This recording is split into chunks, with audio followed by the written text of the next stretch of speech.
ఇది మన ఎన్నికల శంఖారావంగా దీనికి మీరందరూ కూడా అన్ని విధాలుగా లోతుగా ప్రతి మండలం నుంచి ప్రతి గ్రామా నుంచి ఎంతోమంది ఆసక్తి చూపిస్తున్నారు.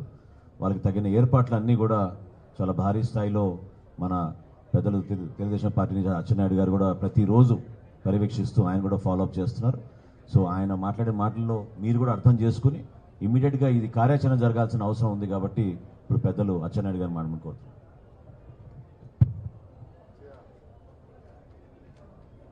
భారతీయ జనతా పార్టీ, తెలుగుదేశం,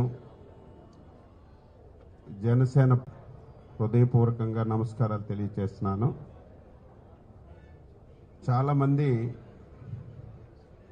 సీనియర్లు ఉన్నారు, ఎన్నో సంవత్సరాల నుంచి రాజకీయాలు చేసి పదవుల్లో కూడా చాలామంది ఇక్కడ ఉన్న వాళ్ళు ఉన్నాం. కానీ ఫస్ట్ టైం ఇటువంటి దుర్మార్గమైనటువంటి పాలన ఎప్పుడూ మనం చూడలేదు.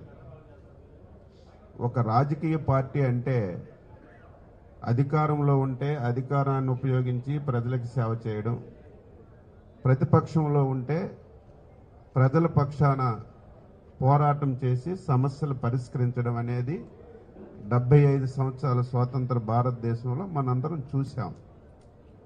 ఫస్ట్ టైం 2019లో ఒక దుర్మార్గమైనటువంటి వ్యక్తి జగన్మోహన్ రెడ్డి రాష్ట్రానికి ముఖ్యమంత్రి అయిన తర్వాత పూర్తిగా రాజ్యాంగం లేదు, ప్రజాస్వామ్యం లేదు, కనీసం స్వేచ్ఛగా మాట్లాడే హక్కు కూడా లేకుండా కోల్పోయినటువంటి విషయాన్ని మనందరం గుర్తు తెచ్చుకోవాలి.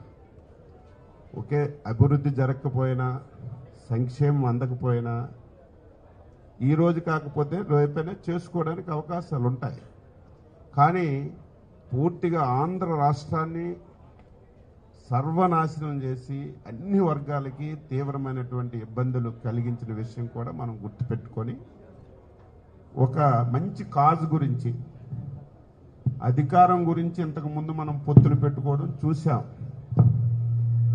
కానీ ఫస్ట్ టైం ఆంధ్రప్రదేశ్ రాష్ట్రంలో ఈ 5 సంవత్సరాలు ఈ రాష్ట్రాన్ని జగన్మోహన్ రెడ్డి సర్వనాశనం చేశాడు.